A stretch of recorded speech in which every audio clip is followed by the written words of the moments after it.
go to the mountain of the Lord, to the house of the God of Jacob.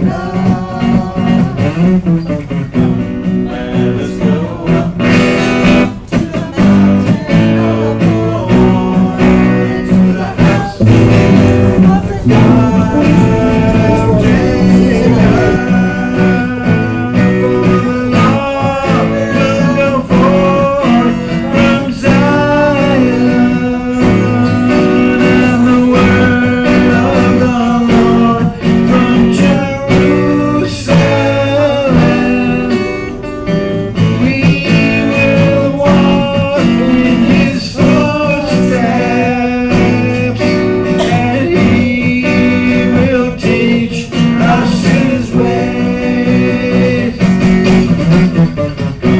Let us go up to the mountain of the Lord, to the house of the God of Jacob.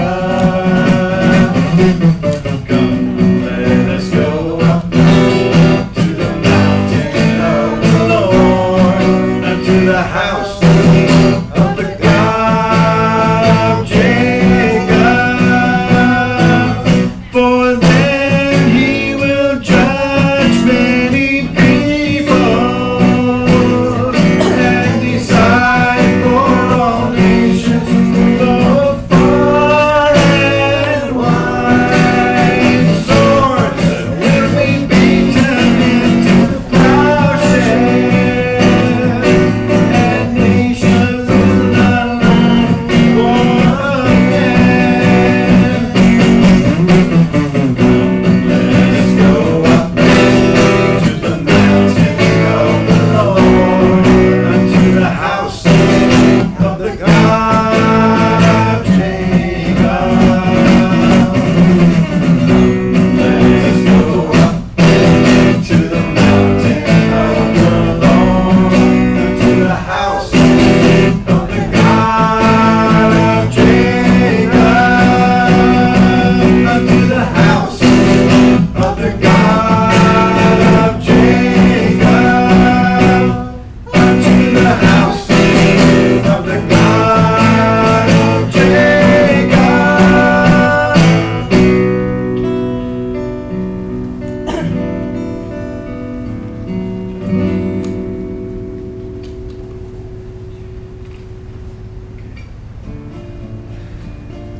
Sorry for this one.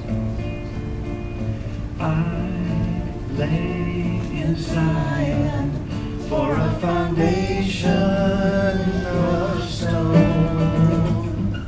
I lay in Zion for a foundation of stone, a tried stone, a precious cornerstone, a sure foundation, a sure foundation, a tried stone, a precious cornerstone. He that believeth shall live in peace.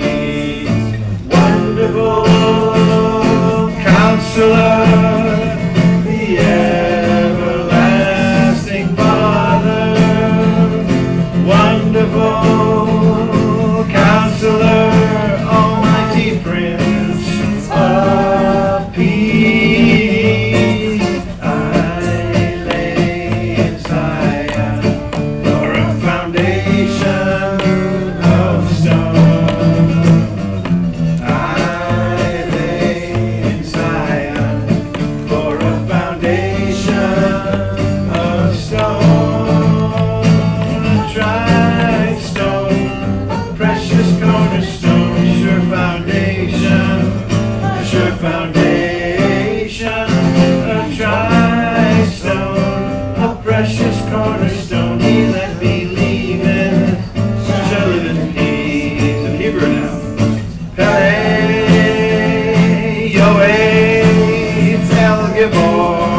Shall come to pass that before they call, I will surely answer them. And even while they are all yet speaking, I will hear their prayer.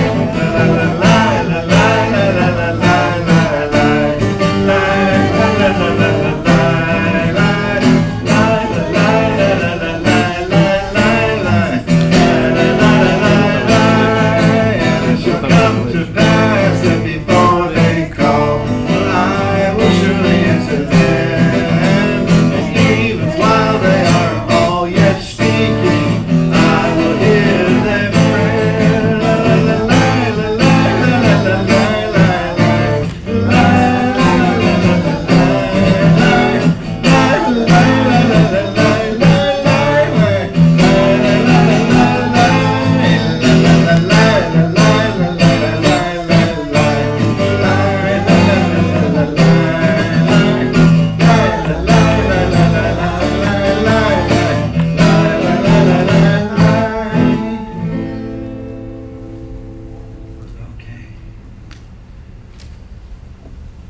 Lord is present in His sanctuary. Let us praise the Lord.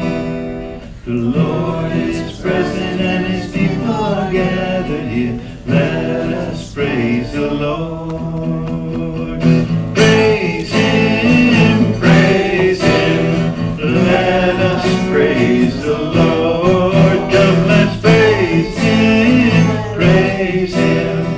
Let us praise Yeshua. The Lord is present in His sanctuary. Let us sing to the Lord. The Lord is present and His people are gathered. Let us sing to the Lord. Sing to Him, sing to Him. Let us sing to the Lord. Come, let's sing to Him, sing to Him. Let us sing to Yeshua. The Lord is present in His sanctuary. Let us love the Lord. The Lord is present and His people are gathered here. Let us love the Lord. Love Him, love Him. Let us love the Lord. Come, let's love Him, love Him. Let us love Yeshua. The Lord is present in His sanctuary. Let us worship the Lord. The Lord is present and His people are gathered here. Let us worship the Lord. Worship Him, worship Him. Let us worship the Lord. Come, let's worship Him, worship Him. Let us worship Yeshua.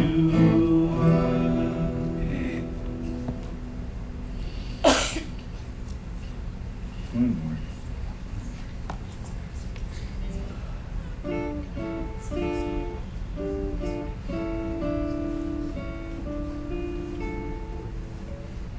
Praise awaits you in Zion, oh God. Praise awaits you in Zion, oh God. To you all our vows will all be fulfilled. Praise awaits you in Zion, oh God. It is you, Lord, who hears our prayer. It is you, Lord, who listens to our cry.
Good evening, Shabbat Shalom. Shabbat Shalom. For a minute there, I thought John was going to come up to do the announcements, and I was going to wait a minute. He's your mic guy. Mic guy. He's had some training in that. So. Thousands and thousands of dollars worth of training. I thought you were going to say thousands and thousands of years ago. I know, I would never say anything about your years. Anyway, good evening. It's good to see you all tonight. Even though it's not even sort of near sundown, but you know, God will make that come sooner and sooner once we pass June 20th, correct? That's right. Good, I still have my science facts straight. Okay, here's some other facts you might want to know about. The summer. Don't we enjoy the summer? Except for the heat. But in general, we enjoy the summer. Here's what we don't enjoy as a congregation. Paying the flood insurance. We do not enjoy that. It's always due in the summer. And we never get a bargain. Only goes up in price. And in the past, something like, I might not have the figures exactly correct, but it's along these lines. In the past 3 or 4 years, it used to cost us $3,000. And now, this year, what do we owe? $13,000. Yeah. So I'm telling you, insurance, they're making some good money in the insurance industry, should you care to know who's benefiting. Anyway, so that, guess what? We don't have $13,000 right this moment, but we need to have it within about a month.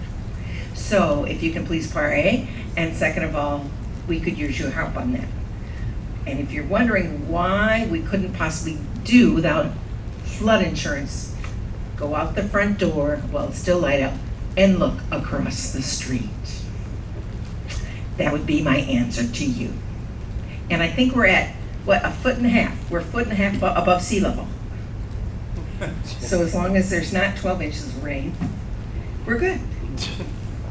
And you know, sometimes you get that in a month. But anyway, I'm just laying it out there. See what you can help with. That would be great on our part. Now, I'm supposed to, quiet. We're now on YouTube right now. Maybe we all should all brush our hair. I know I need to. So anyway, it's shocking, so please, no bad language, and button up your shirts. I don't know what else you could do. Just be yourselves. It's great. I want to remind you that it's TikTok. The summer conference this year is not in Seattle. It's in Orlando. Lucky you. And so no airplane flight required unless you really want to. There's going to be some nationwide, national people that are famous, like Amy Jill Levine. She's a wonderful woman, and she actually doesn't have a heart attack when she is going to speak to, she agrees to speak to Messianic Jews, which is very, very nice of her. There's a great band that John and I heard last year called Mikadem, which is From Everlasting is the name of the band, but it's young people from Israel. And we really enjoyed them last year, very exciting. That will be on Saturday night if you want to go over for the Saturday during the day or even for the weekend. And there's all sorts of kids stuff, no matter what age a child is, or even teens and 20s and probably 30s, they'll find something for them too. And it's, she says it's right across the street from Disney World, the Sheraton that's in. I'm not sure that's 100% accurate, but it's in the neighborhood. Let's put it that way. Anything else that we can tell you about that is shocking and hopefully wonderful? Don't forget about the doors will be locked once again once the sermon begins. And if you need to hop out, then ask somebody. Do not prop the door open.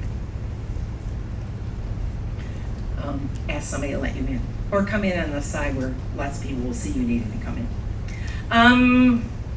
Is there anything else I'm missing? I don't know. John's been away, so I feel like, I don't know. No, we don't know anything else majorly except for, pray for flood insurance money. And John and I will be going to West Hartfield, Connecticut for a couple days.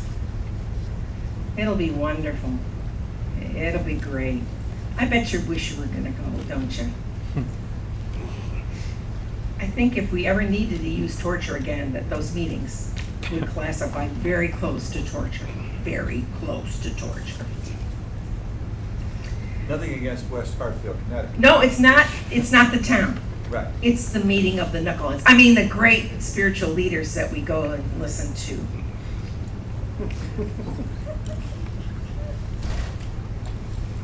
Okay. This week, what should we think about this week? I don't know. Of all the weeks that have been, this is one of them. Luckily, it was John's birthday. I'm not bringing this up because, I want to advertise John's birthday because it already was and you're too late. But he was gone, and of course, when your significant other has gone and left you alone with the house, that's when things start going kaflooey. Does anybody identify with this? That's right. No, just you, Patrice. Okay, well, so here's what happened. Our TV that we love, it was a gift to us. It finally went to be with the big TVs in the sky. And after doing internet research, it was blinking lights. It was blinking lights at me. And the internet thing said, yeah, it's capacitors. And the word unsoldering was used. So that's when thank you for laughing. That's when I said, no, we're not unsoldering anything. And guess who had to look for a TV? So that was sort of good. Next time, when you go away, is it okay if I go and look for a new recliner couch all by myself? Because that worked great. I got just what I wanted. I was really happy with it. And he got home last night and it was all set up because our son-in-law is a wonderful person who doesn't mind doing that. So it's been that kind of a week of, oh my gosh, did that just break? And oh my gosh, look how great God is that we live in a country that we can have a very nice new TV for less than I thought.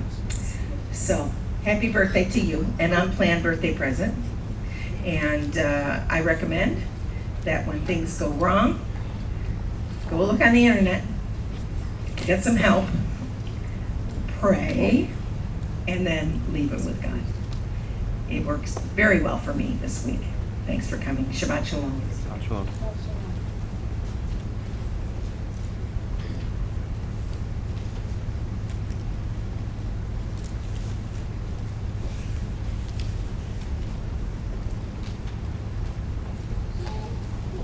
You realize, of course, that the reason given for locking the doors as the sermon is about to be delivered, apparently for security reasons. It's not so we can escape? Precisely. The secret sermon. Yeah. You notice how we sneak that kind of stuff in? Well, it's for security reasons, of course. Yeah. We have the opportunity to be here together to worship God in the universe, to encounter Him in a special way, the way in which our ancestors encountered Him as well. And those who watched what happened as they walked with God in the wilderness, they realized what our ancestors, or who our ancestors were encountering. And one of these guys, the donkey riding dude, noticed what was going on, and he penned these words: Ma tovu ohala. How beautiful are your tents, O Israel. And so we respond as we remind ourselves of the way in which we got to walk with our God in the wilderness. Pages 144 to 145.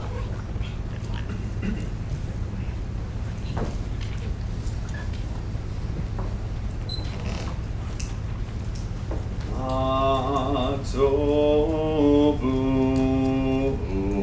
ohalecha Yaakov Mishkedotecha Yisrael Ma tovu ohalecha Yaakov Mishkedotecha Yisrael Vani berov chazdecha avo betecha Eshtachave el hekal kadeshecha begiratecha How goodly are your tents, O Jacob, your dwelling places, O Israel. O Lord, through your abounding faithful love, I come into your house, and reverently I worship you in your holy sanctuary. I love being in your house, the place where your glory resides. Here I bow down to worship you, my Lord and Maker. Accept my prayer, O Lord, and answer with your great mercy and with your saving truth. Amen. Together. How lovely are your tabernacles, O Lord of hosts! I long, yes, I pine for the courts of the Lord. My heart joyfully sings to the living God. One thing have I asked of the Lord, that I will pursue, that I may live in the house of the Lord all the days of my life, to behold the graciousness of the Lord, and to enter his sanctuary. Teach me your way, O Lord, and lead me in the right path. With you is the fountain of life, and in your light do we see light. And speaking of light, we're about to light the Shabbat lights as a reminder that the God of the universe entered into a relationship with us on a permanent basis, contractually. Shabbat is the sign of that contract.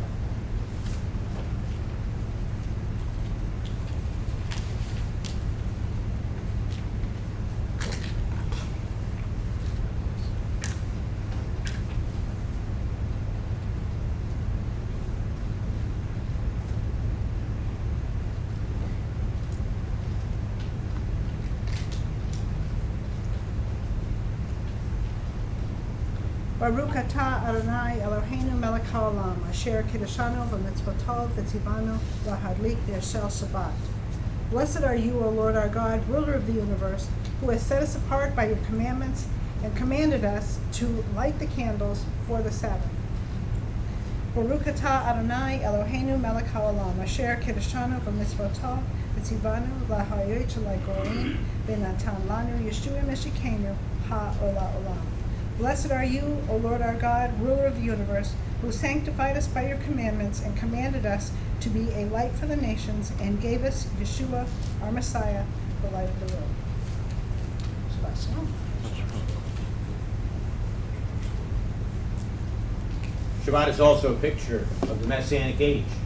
And in that time of eternal Shabbat, as the last lesson reminded us, the Messiah himself will light up that age, because he is, after all, the light of the world. In the meantime, while we're awaiting that, he sits in the place of ultimate authority, seated in the heavenly realms, in a scene in which we now enter and we respond as we find ourselves before him. Pages 40 and 41 with Elohim Asher.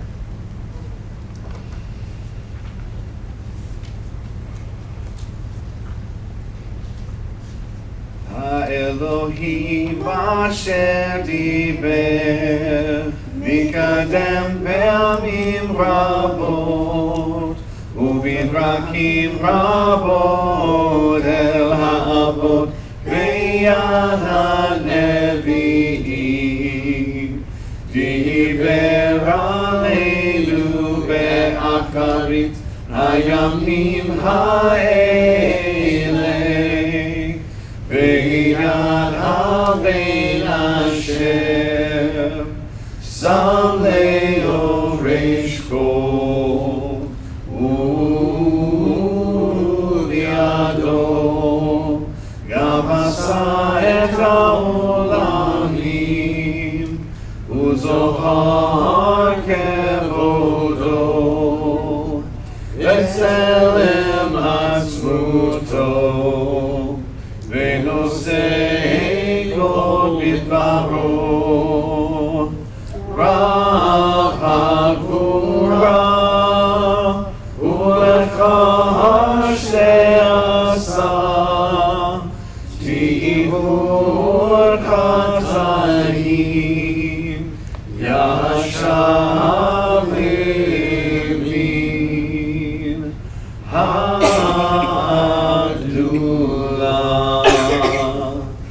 In the past, God spoke to our fathers through the prophets at many times in various ways. But now, in the end of days, he has spoken to us by the Messiah, his Son, whom he appointed the heir of all things, and through whom he made the universe. The Son is the full radiance of God's glory, and the fullest manifestation of his reality. He sustains all things by his powerful word. After he made atonement for sins, he sat down in the place of authority, beside the majesty in heaven. True and firm, established and lasting, right and faithful, loved and treasured, desired and pleasant, feared and mighty, ordered and acceptable, good and beautiful is this word to us forever and ever. The rabbis of old, our sages, as they anticipated that messianic age to come, called it the Akarit Hayami. Notice that's what you sang, that Akarit Hayami. So in one sense, we've got a foot in that days to come, and in another sense, we anticipate it. And as we anticipate it and continue on our journey, we respond on pages 136 and 137 with our Tehillah Tabrit Kadashah portion at the top of those pages. And it reminds us that as we go on our journey, there is one who goes with us. And that's the one to whom we now respond on those pages. I'll lead you with the opening line in Hebrew and ask that you join me with the entirety of the English. Romama nafshi et Adonai yitagel hi Elohei yishi. Together. My soul praises the Lord, and my spirit rejoices in God my Savior. For he has been mindful of the humble state of his servant. From now on all generations will call me blessed, for the Mighty One has done great things for me. Holy is his name. His mercy extends to those who fear him, from generation to generation. He has performed mighty deeds with his arm. He has scattered those who are proud in their inmost thoughts. He has brought down rulers from their thrones, but has lifted up the humble. He has filled the hungry with good things, but he has sent the rich away empty. He has helped his servant Israel, remembering to be merciful to Abraham and his descendants forever, even as he said to our fathers. And yes, we are part of Abraham's descendants, and some of you who are not Abraham's descendants have joined us nevertheless. And for that, we're grateful as we share in what God has extended to us. And because we shared it, we are supposed to respond to him with gratitude. And so we do half Kaddish as a form of our response. This evening, pages 4 to 7.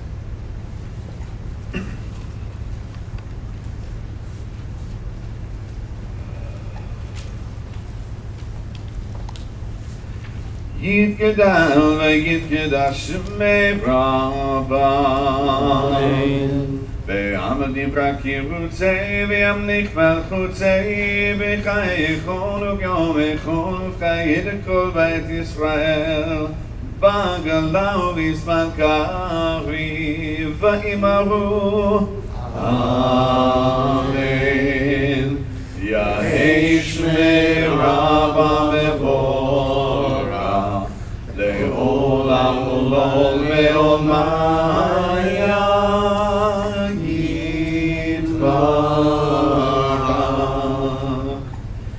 Yitbarach v'yistabach v'yitba'ar v'yitromam v'yitnaseh v'yithada v'yithaleh v'yithalal shemei dekudesha v'rihu la'elah La'ela min kol b'yochatza v'si'eratza tus v'chatza v'nechemata da'aviram be'alma v'imaru Amen.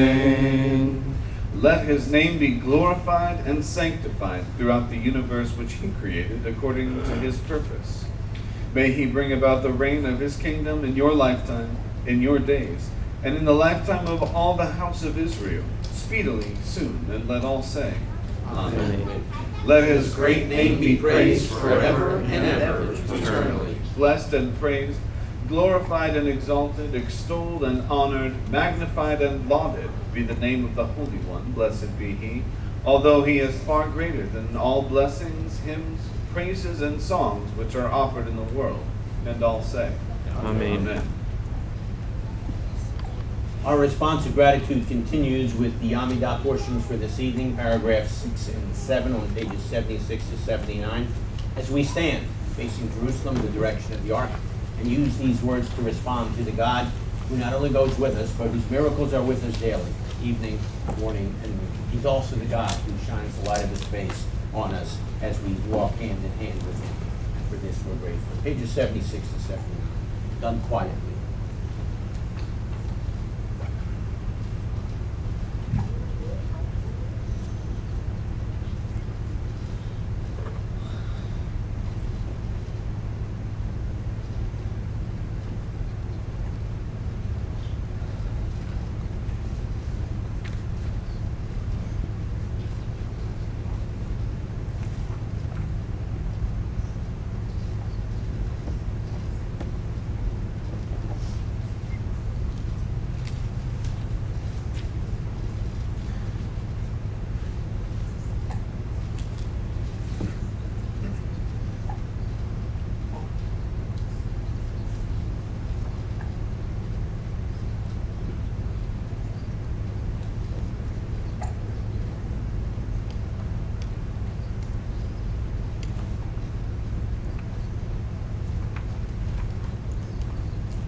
We trust our lives into your loving hand. We are always in your keeping.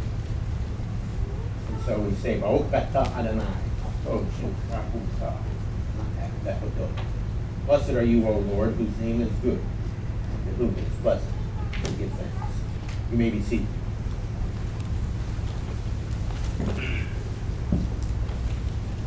This is the nature, the character of the God whom we serve and who walks with us and whom we get to walk hand in hand with as our ancestors did.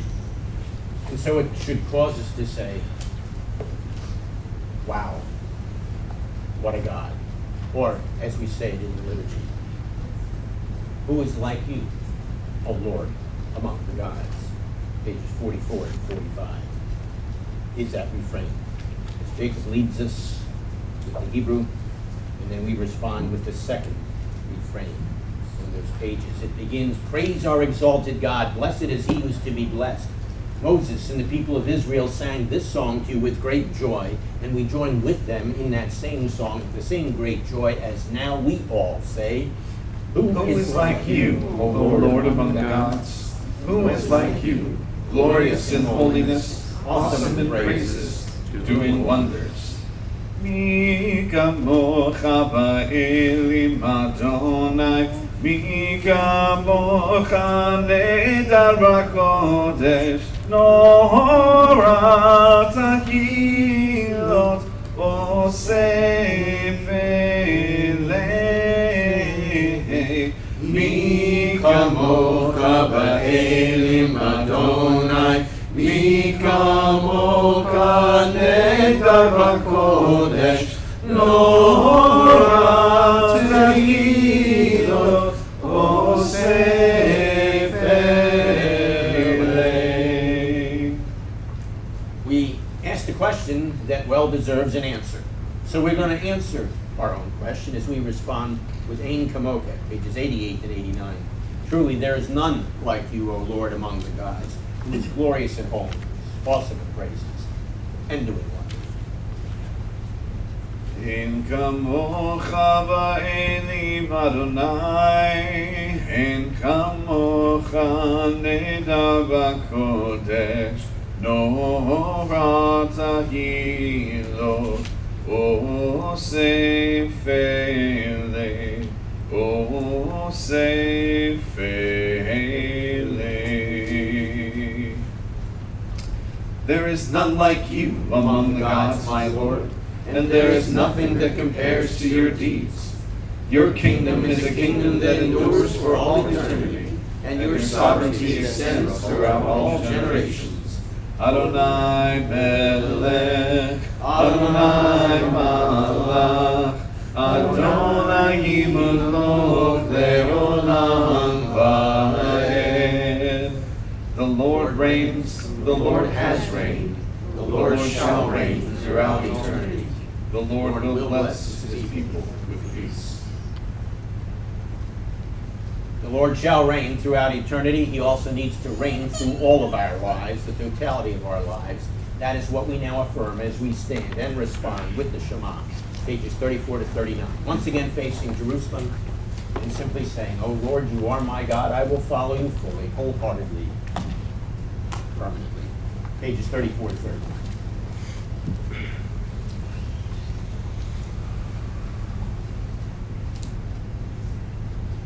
Shema Yisrael, Adonai Eloheinu, Adonai Echad. Baruch Shem Kivod Malchuto Le'olam va'ed. Ve'ahavta et Adonai Elohecha בכל לבבך ובכל נפשך ובכל מאודיך. והיו הדברים האלה אשר אלוהים הצטווך היום על לבביך ושנתם לבניך ודיברתם לשבתך בביתך ולקחך בדרך ושקך וקומך ושבתם דעות על ידיך והיו לטפות בעיניך וכתבתם על מזוזות ביתך ובשעריך. Hear, O Israel, the Lord is our God, the Lord alone. Blessed be he whose glorious kingdom is eternal. Love the Lord your God with all your heart, with all your life, and with all your strength. These commandments that I give you today are to be on your hearts. Impress them on your children. Talk about them when you sit at home and when you walk along the road, when you lie down and when you get up. Tie them as reminders on your hands and bind them on your foreheads. Write them on the door frames of your houses and on your gates.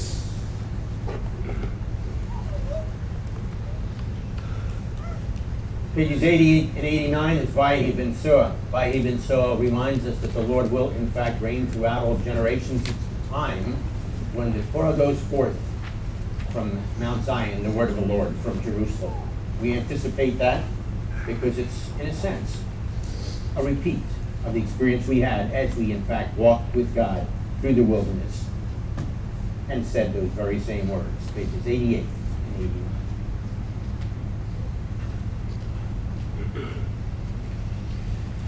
ויהי בן צוע הארון ויאמר משה קום אדוני ויפוצו אויביך וינוסו משנאיך מפניך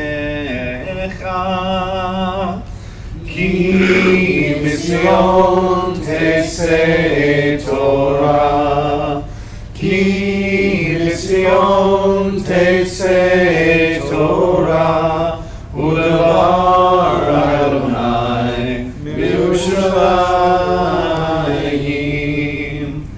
ברוך שנתן תורה תורה ברוך שנתן תורה תורה לעמו ישראל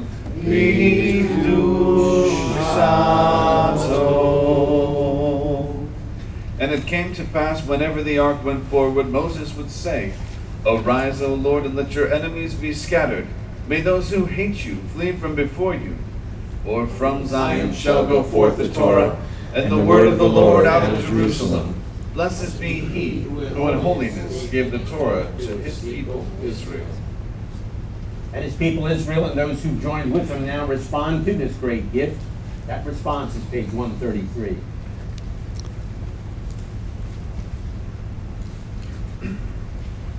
The ark now unveils its treasure. To our eyes and minds and hearts. Inside the scroll of Torah stands. It stands there with all its richness and wisdom. As we listen, voices speak, voices of our ancestors. Abraham, Isaac, and Jacob, Joseph and Moses. O God, they bring us your instructions for us. Sarah, Rebecca, Rachel, and Leah, and Miriam speak to us as well. O God, they move us to respond to your promises to us. We are Grateful for your words, the words of Torah. Hear, O Israel, the Lord calls. We will hear your words that we may learn them, love them, and live them. What does the Lord require of you? To fear him, love him, serve him, and walk in all his ways. All the Lord has said, we will do.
He who blessed our fathers Abraham, Isaac, and Jacob, may he bless John, may he bless Matt, may he bless Jenny, may he bless Kat, and may he bless Alex, who have come up to honor God and the Torah.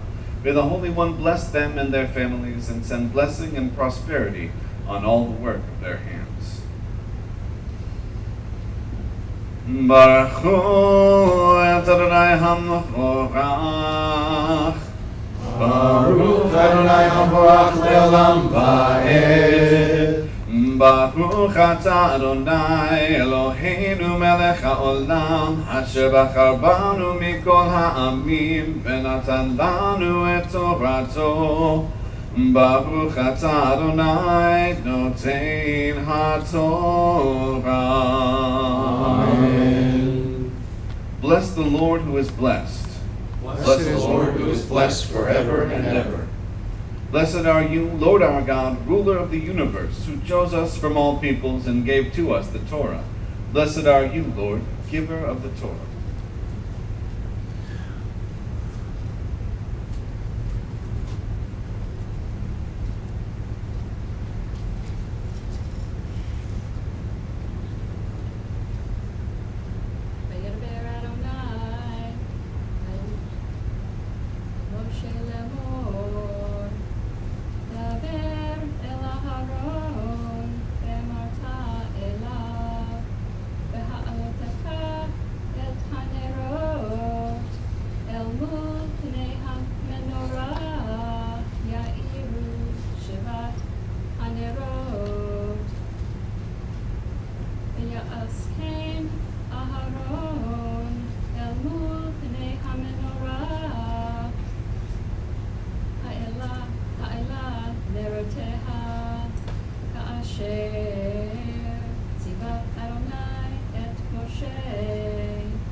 Seated.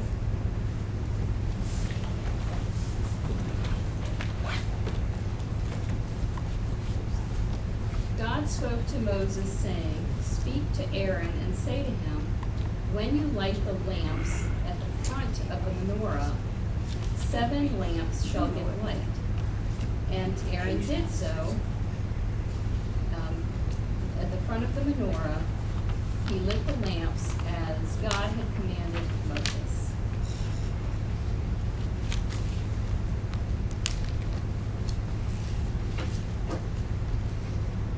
So later in this parsha, God punishes the people with a plague of poison quail, because they had, as the text said, become like those who complain of adversity, and they developed a bad attitude.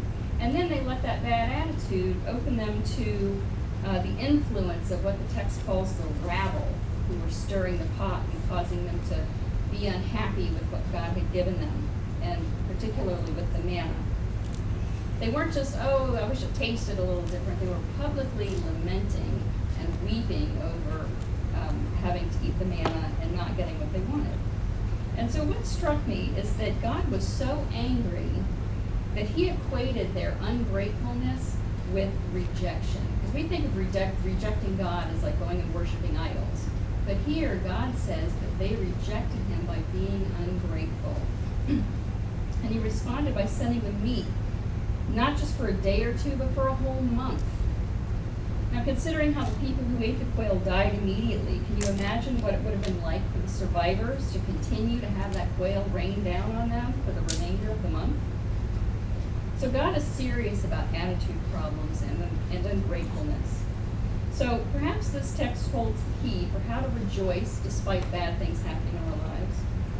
And maybe it's not to pretend that bad is good or to wonder why bad things happen to good people, but to actively focus on the good things and the blessings that we have, and to make a conscious effort to reject that temptation to stew about stuff or to vent to other people or to allow other people to come vent to us and influence us negatively.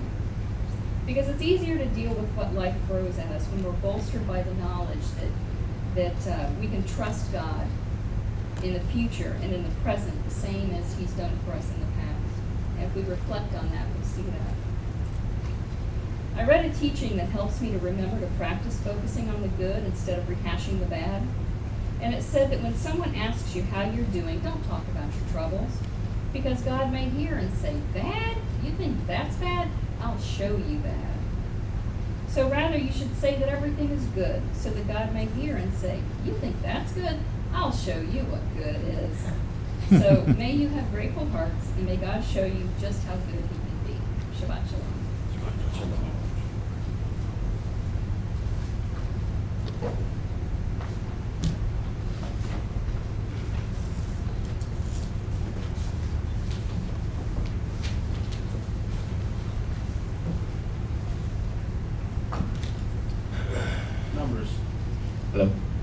Numbers chapter 9, verses 15 through 23.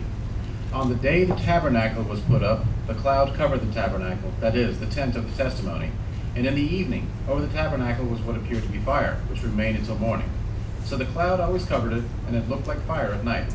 Whenever the cloud was taken up from above the tent, the people of Israel continued their travels, and they camped wherever the cloud stopped.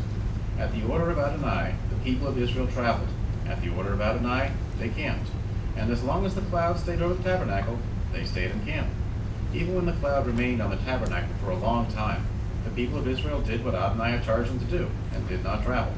Sometimes the cloud was a few days over the tabernacle.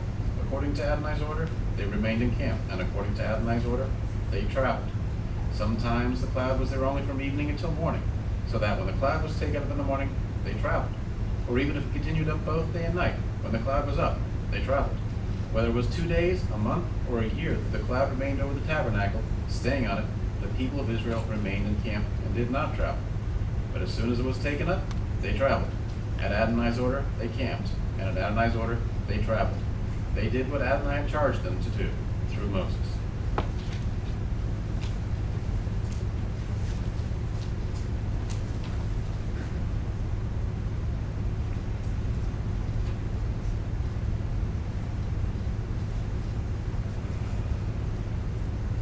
Baruch atah Adonai Eloheinu melech haolam asher natan lanu torat emet v'chagei olam nata b'tochenu Baruch atah Adonai noten haTorah. Amen. Blessed are you, Lord our God, ruler of the universe, who gave us the Torah of truth and life everlasting planted in our midst. Blessed are you, Lord, giver of the Torah. Truly, the giver of the Torah. to whom we now respond as our ancestors did in days of old, by standing and accepting these words that come directly from him as we acknowledge it as the Zohar Torah. Pages 98 and 99 is the response. If you need a transliteration, you'll find it on page 95.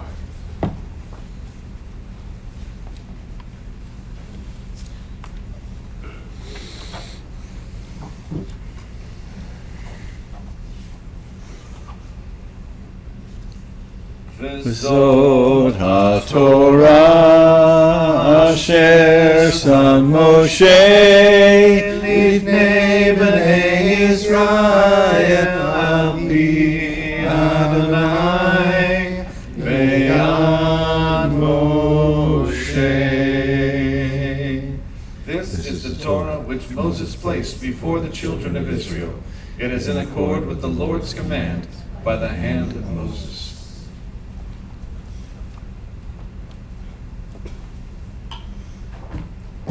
You may be seated.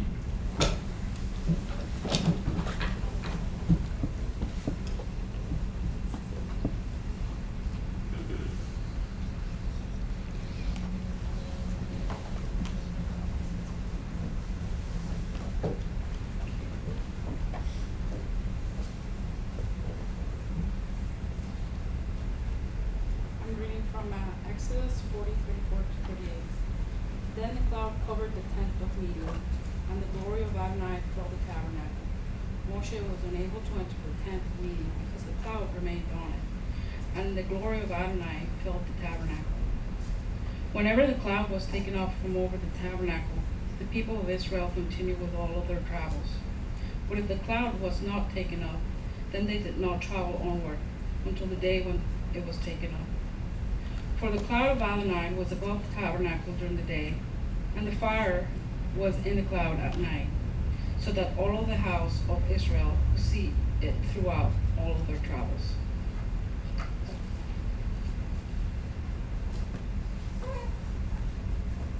Words and realities that should impact people's lives, our lives, sinking their roots deep into our lives.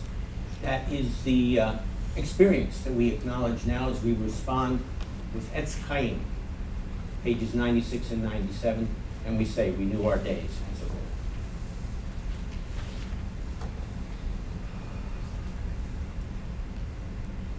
Etz Chaim hi l'machzikim ba v'tom kei ha'menushar derachei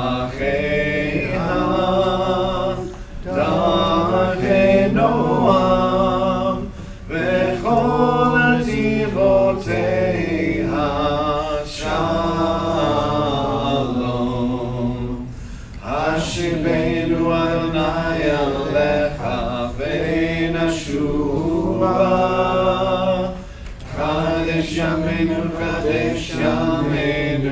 Kedem Hashivenu Adonai Elecha Ve'ashuva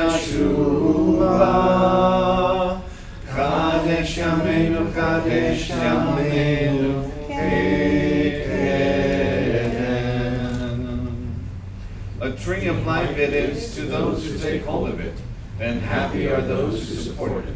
Its ways are ways of pleasantness, and all its paths are peace. Turn us, Lord, to you, and let us return. Renew our days as a whole.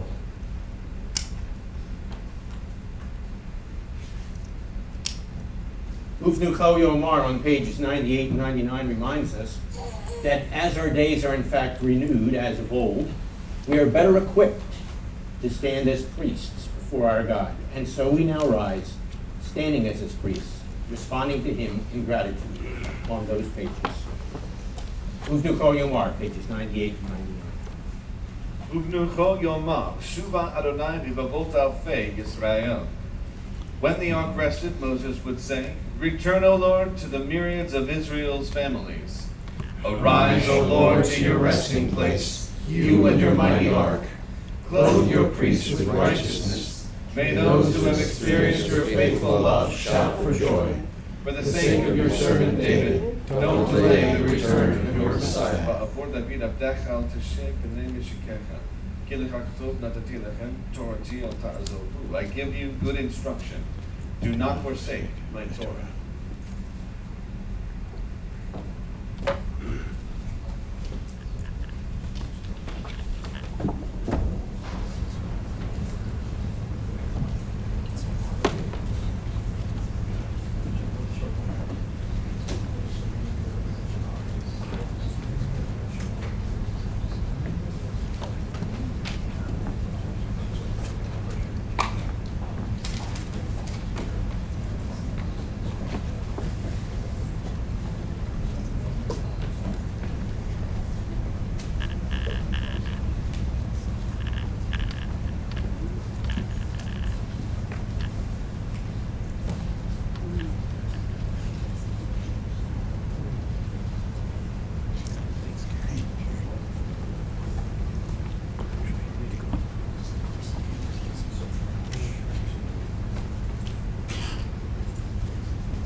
Tonight, I wanted to take another look at the Parsha, the portion, Bamidbar, Numbers, and the book of Bamidbar that it introduces. I've always found it to be a fascinating book. I mean, after all, it was the book being read in synagogues around the world the very first days of my life, the beginning of my journey. Besides, numerous things from Numbers seep into the Gospels. As I just shared with the class that I got finished teaching, a whole semester's worth in 7 days in Denver. I'm not sure wow is the right term. It's what an idiot may be the right term. I pity the poor students. Anyhow, but it seeps in to the Gospels. In addition, look, I admit to this fault, I've always been attracted to numbers. I loved math in school. I even took an extra course in statistics on a doctoral level. I've been treasurer of several organizations, and I even enjoy doing my own taxes, or our own taxes. And on top of that, as many of you know, I run a fantasy baseball league, which of course is based on numbers and statistics. Furthermore, in all honesty, I'm continually perplexed at just how badly many people and teachers misunderstand the wilderness experience for Israel. And so they miss the richness of the lessons to be learned in the desert. It was an amazing time for Israel. Don't miss this. They walked hand in hand with the God of the universe. He lived and moved among them. We read it in the text just for tonight. They stayed put so long as he stayed put. When he decided to move, they followed. It was all set up for us when he moved into his house. Remember the end of the book of Exodus, also read to you tonight. They built the house for him. He moved in. He was part of the neighborhood. So welcome, not to Mr. Rogers' neighborhood, but anyhow. And then even more than that, in Leviticus 26, he promised them, verses 11 and 12, that he would actually walk among the pathways between the tents. That's amazing. That's the experience that they were having. Now, Sefer Bamidbar, the book of Numbers, opens, interestingly enough, with the taking of a census. Now, this is not a census of the entire people. Rather, it's an accounting of those who would make up an army as they crossed the desert. The Israelites had just celebrated the first anniversary of their liberation. And they're about to embark on a journey, although they don't know it yet, that will last 38 years at the time of the census. They're about ready to begin. They're forming an army to take the population on what should be a short journey to the land that was promised to them. That they should form an army to cross the desert in these circumstances is not at all surprising. But why the apparent preoccupation with, of all things, numbers? I'm going to suggest that in some ways, perhaps the Bible's preoccupation with numbers parallels our own. You see, numbers lend specificity and veracity to a narrative. Whether it's the number of lives lost in a hurricane or the number of career home runs or hits, For a baseball player, the numbers are concrete. They give the reader a way of taking hold of the story and connecting. You'll remember Abraham had been promised that his descendants would be as numerous, as many in number, as numerous as the stars in the sky and the sands of the sea. By the way, the sands of the sea is really a numberless concept, so don't start trying to count. And many of those descendants were there now, at least. How many fighting men are mentioned here, as we're told precisely how many there were of this numberless group. Furthermore, large numbers have a way of lending gravity and importance to what is being described. For some reason, quantitative descriptions provoke an emotional response that qualitative descriptions often do not. We have a tendency to make judgments based on numbers, and we often do not make the effort to look beyond this raw data in our evaluations. Now, numbers may excite us, or they may frighten us, or they may merely bore us. And they can, however, make a story interesting on a superficial level. But by themselves, they do not lead to a deep understanding of the text or of life. Now, a caveat here. However, this is no excuse for the very misguided and inappropriate, yet very common practice of what is called often gematria or numerology. In other words, trying to find the hidden or the deeper meaning of the numbers in the texts. The numbers are there for a different reason.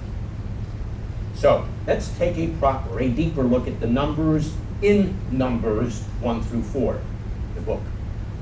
At the time of the Exodus, we read that there were approximately 600,000 fighting men.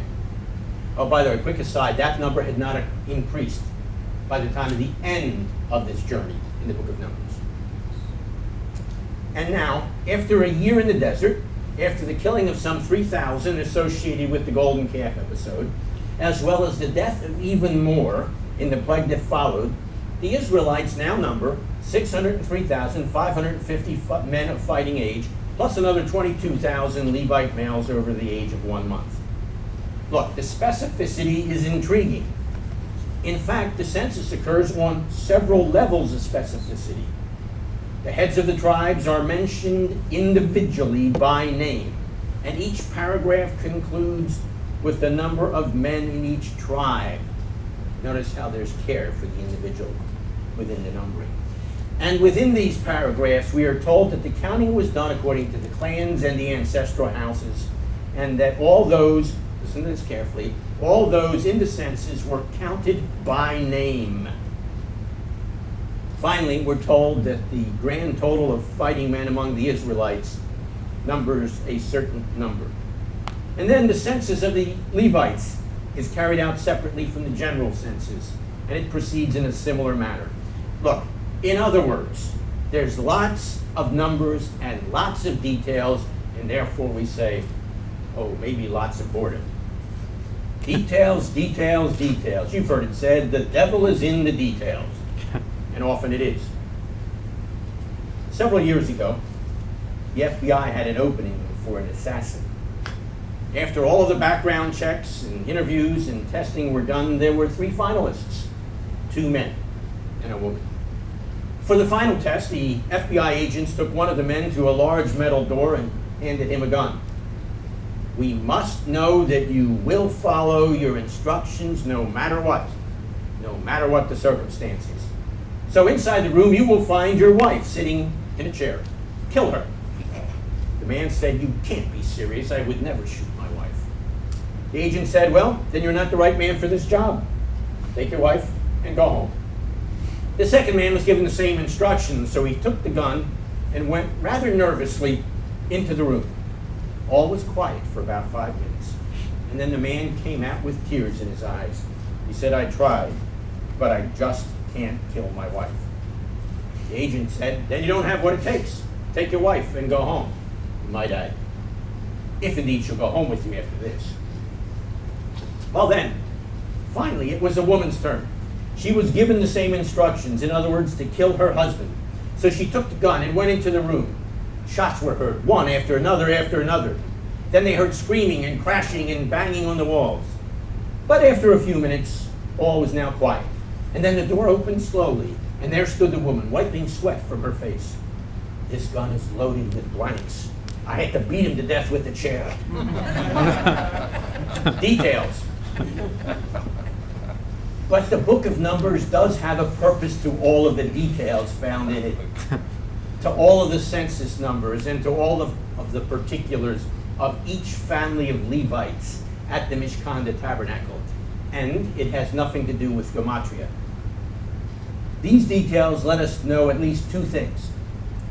These two things are one, that this book is a true record of real history, and that every detail in it is given by God, and it's not superficial, but had meaning.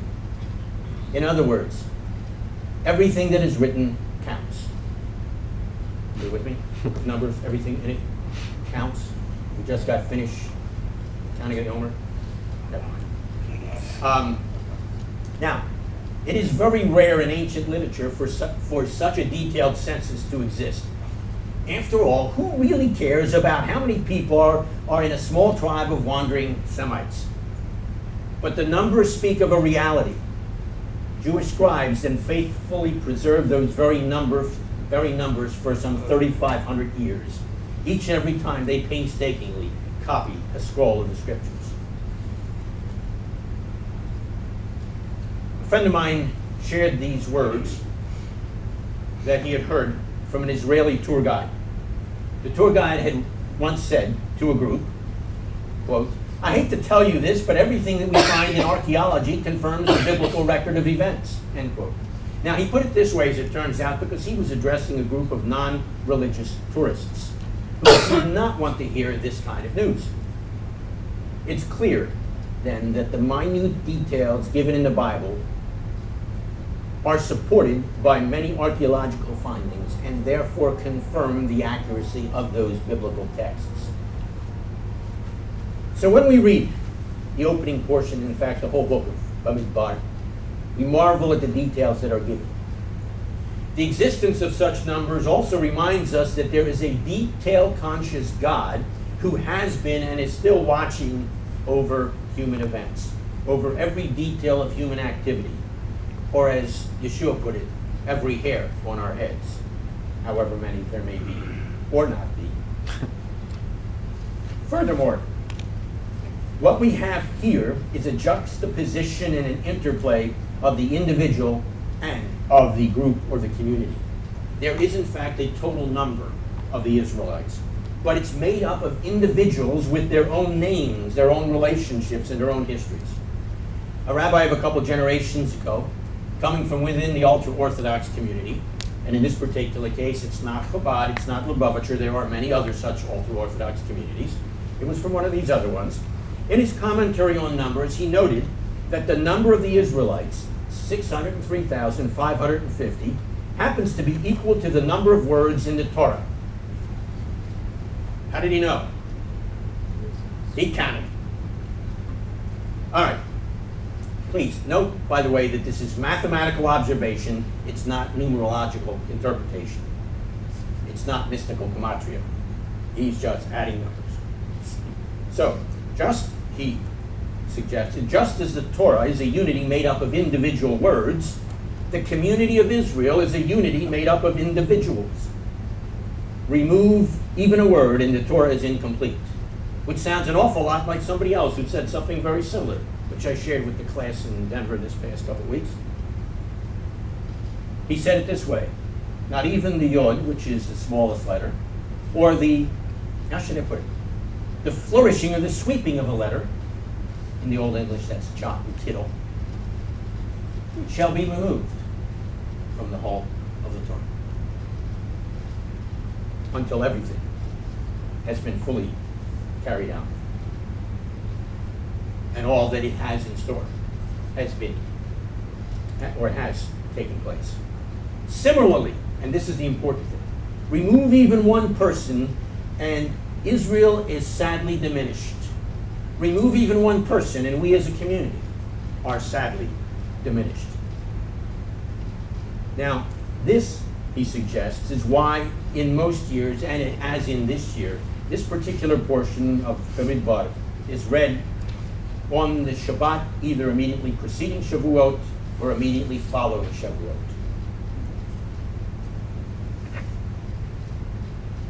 Now this census, then, is meant to remind us that the act of receiving the Torah, yes, is an individual one, and yet it's performed collectively in the community. Which is why then we all received it that way. Remember, V'zot HaTorah, this is the Torah which Moses gave to our people, or God gave to our people through the hand of Moses. And so we received it. Or to state it conversely, it's a collective act performed by individuals. And the fulfillment of the Torah, the rabbi goes on to tell us, can therefore only be accomplished when Klal Yisrael, the whole community of Israel, acts in unity, namely being involved in the collective effort needed to truly bring light to the world. Quick aside, this concept, step outside the story for just a minute, this concept of Klal Yisrael is a significant concept in our community and in a congregation. It means that when we gather together as a community, although we are individuals, we're supposed to do things communally. That means to do things together in the same way, even if we may have been brought up in a slightly different kind of approach. So we don't do it the way we always did it back home, but we do it the way in which we always do it here at home. Now, by the way, I don't know if you noticed, but we have several cantors.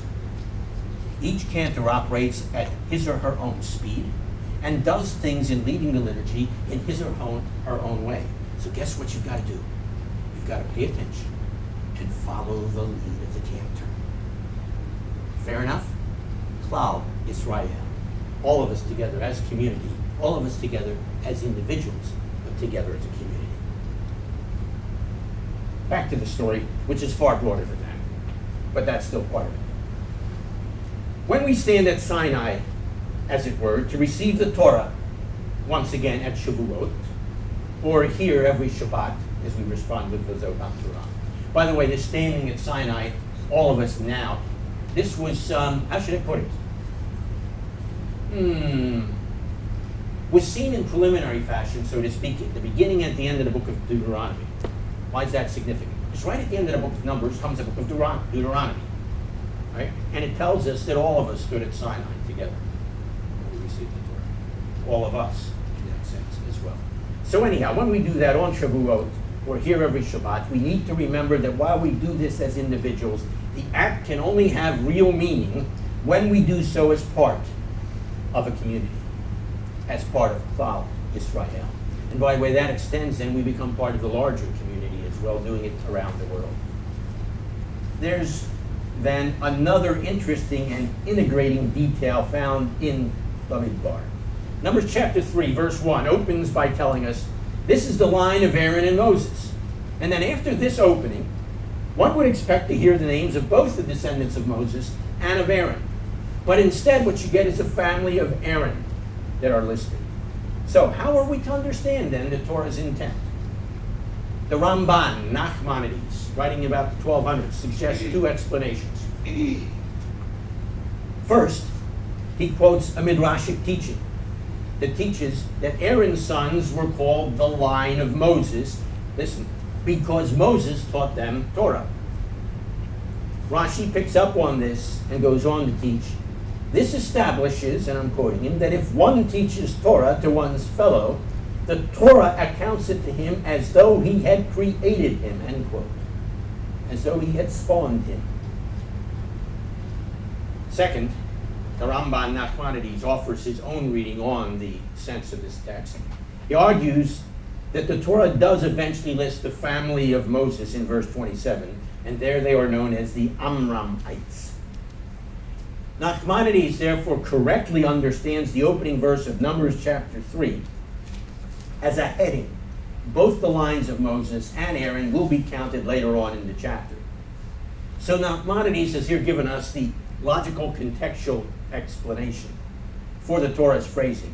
And Rashi suggests an important lesson derived from this. Rashi's notion is this, that teaching Torah allows one to bring life into the world. In other words, that one's disciples become one's children. And that's a powerful concept. It is in keeping with Deuteronomy chapter 6, the Shema passage. These things are to be on your hearts, and then you're to impress them on your children. When you lie down and when you get up, and so forth, throughout the day and throughout your life. It's in keeping with that. Now, by the way, far from diminishing our sense of what it is to be a parent, Rashi, I would suggest, enriches it. To be a parent is to be a teacher, and the reverse. Learning and teaching create a permanent and a loving bond that nurtures us all in the present and should sustain us into the future. Then the future for them, remember, was Canaan, which became Israel, and which in the very beginning of the book of Deuteronomy, Moses reminded them that they were about to enter. But what's the future for us? Let me suggest if we follow this fully, it will be community and continuity as part of Israel. And by the way, in their situation, the numbers or the wilderness experience better prepared them for that future. And so, if we understand the lessons of that experience, we'll be better prepared for our future. Which then prompts me then to point out that Numbers, moreover, is often called the yeshiva in the Sinai. The yeshiva in the Sinai. And so this book encapsulates the time when God educated the entire nation as to his ways. And so he laid an important foundation for them to build on, for them to carry with them as they entered the next stage of their walk with him, taking possession of the land that was promised to them. So what are those lessons for them and for us that are learned in the wilderness yeshiva? Yeshiva Bamidbar. Well, in summary and refresher, let me quickly just list several. Jeremiah 2, verse 2, God describes Israel. By the way, God describes Israel just before he carries Israel off into captivity in Babylon, okay? Not a particularly good time in Israel's history or in their relationship, but here's how God describes it. Jeremiah 2, verse 2. As a young bride, you followed me through the wilderness.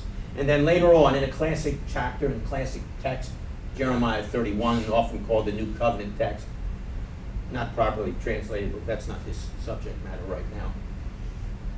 God says, I have loved you with an everlasting love. With loving kindness have I drawn you. The Israel that was about to go into captivity. And then we're reminded that Exodus 20, the giving of the Torah, the 10 words, is the ketubah. And we celebrated that, remember? At Shavuot. And then concerning that experience, we're told the following. Deuteronomy chapter 4, verse 32. He says, in all the history going back to the time when God created a human being on the earth, search from one end of the heavens to the other to see if you can find anything at all like this. An entire nation heard the voice of God speaking to it from the fire, as you did, and lived. Where else will you ever find another example of God's removing a nation from its slavery by sending terrible plagues and mighty miracles? Yet that is what the Lord your God did for you in Egypt, right before your very eyes. He did these things so that you would realize the Lord is God and there is no one else like him. And then he goes on to say, the Lord our God made a covenant with us, chapter 5. It was not with our ancestors that the Lord made this covenant, but with us, with all of us who are alive today. And so the Lord spoke to you face to face out of the fire. And then he reminds them later. No, I'll get to that reminder in a minute. While he has their attention in this fashion, he says to them, I've laid before you a way of life and blessing, and one that is not so lively or full of blessings. He says, now choose life. Love the Lord your God. Listen to his voice. Hold fast to him. For the Lord is your life, and he will give you many years in the land. And then 2 chapters later, that was Deuteronomy 30. This is Deuteronomy 32. I love this. Take to heart all the words I've solemnly declared to you this day, so that you may command your children to obey carefully all the words of this Torah. They are not just idle words for you, they are your life. Ready? By them you will live long in the land you are crossing and will prosper. Have you ever wondered where that came from? Live long and prosper? Thank you, now you know. But it is part of the way in which we walked with our God through the wilderness as He set it before us. And please, too, remember the texts that were read in your presence from Numbers chapter 9. How God literally lived among His people and led His people hand in hand. The part of the Parsha for this week, Numbers chapter 9. No, Numbers chapter 10. Well, it's actually, now I'm thinking about it, it's both, isn't it? Numbers chapter 9, when the pillar of fire moved, they moved.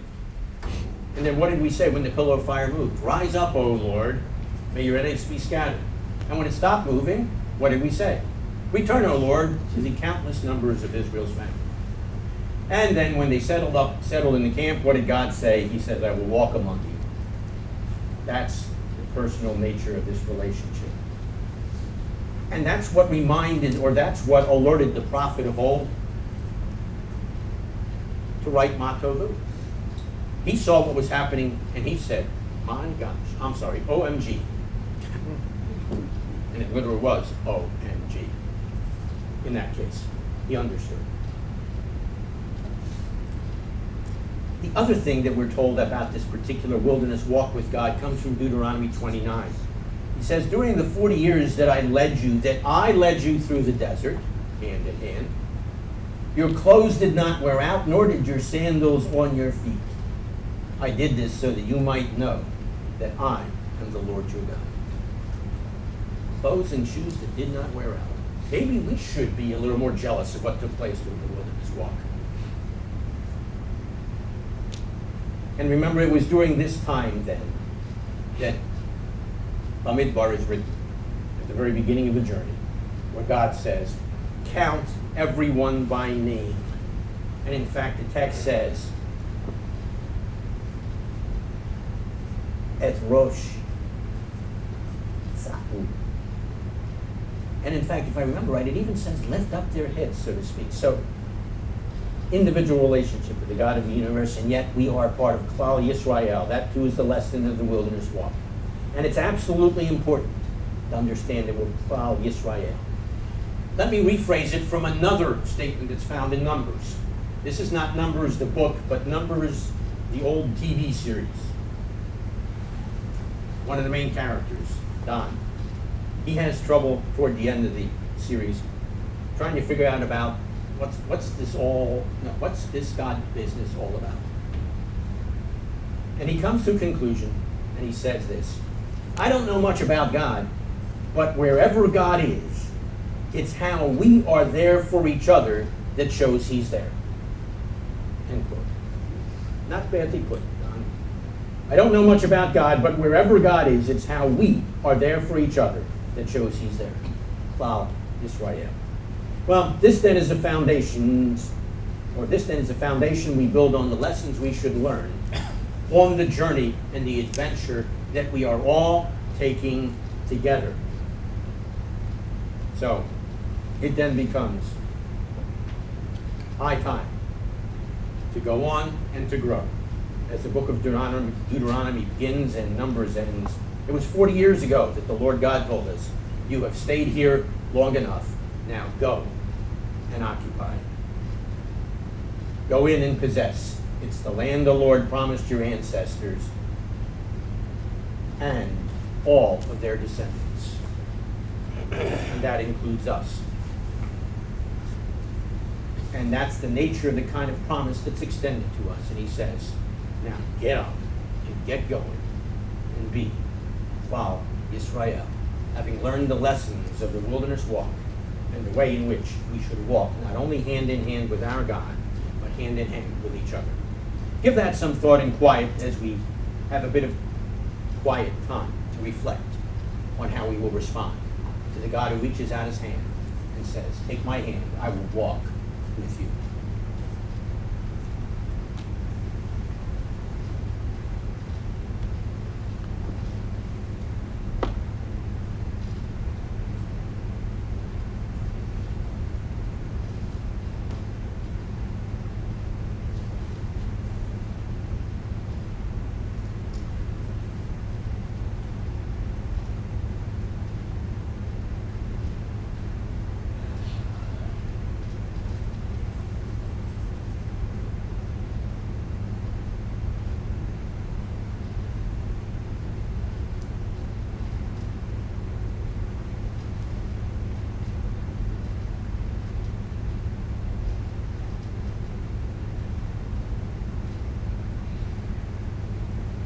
Our journey continues and we anticipate the end. We know something of the nature of the end of that journey, and it is reflected for us in the Elaine, pages 102 to 107. That becomes our response, our confidence, our hope, our anticipation, as in fact we now respond to God's invitation to walk hand in hand with Him. We face the ark yet again as we stand and we respond. Now please be aware of the fact that as part of this response it says our calling is our task. If you're willing to take His hand and walk with Him, then when it comes time to bow, that's appropriate. But if you're not willing to do that, it probably isn't a good time to bow. 102 to 107 in the Siddur is our response.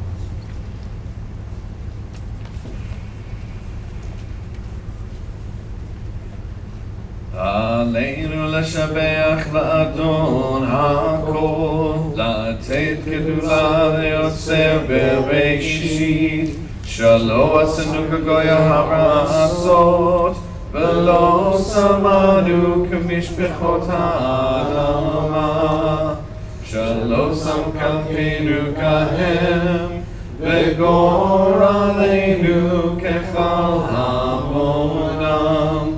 ואנחנו קוראים ומשתחווים ומודים לפני מלך מלכי המלכים הקדוש ברוך הוא, שהוא נוטה שמיים ויוסד הארץ, ומושב יקרו בשמיים ממעל, ושכינתו זו לגבי מרומים, הוא אלוהינו אינו אמת מלכנו, אפס סולתו, ככתוב בתורתו, וידעת היום והחשבות אל לבביך, כי אדוני הוא האלוהים בשמיים ממעל ועל הארץ מתחת עינו. It is incumbent upon us to praise the Master of all, to exalt the Creator of the world, for He has made us distinct from the nations and unique among the families of the earth. Our destiny is not like theirs, our calling is our task. We bow down and acknowledge before the King of Kings that there is none like Him. For He stretched forth the heavens like a tent, and established the earth. Truly there is none like our Lord and King. As the Torah says, you shall know this day and reflect in your heart that it is the Lord who is God in the heavens above, and on the earth beneath there is none else. We hope, O Lord our God, to soon behold your majestic glory, when all abominations shall be removed, and all false gods shall be at an end. Then shall the world be perfected under the rule of the Lord Almighty, and all mankind shall call upon your name. For to you every knee must bow, and every tongue declare that you are God. Reign over us soon and forever. May the kingdom of David's greatest Son be established forever. For then shall the words be fulfilled, the Lord shall be king forever, and the Lord shall be king over all the earth. On that day the Lord shall be one, and his name one. V'ne'emar v'haya Adonai l'melech al kol haaretz v'yom ha'u yiyeh Adonai echad u'shemo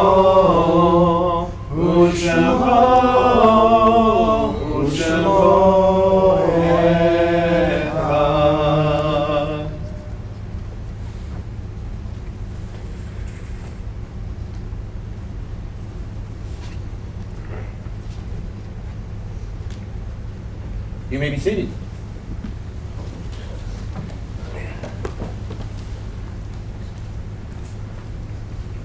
Is Gary around?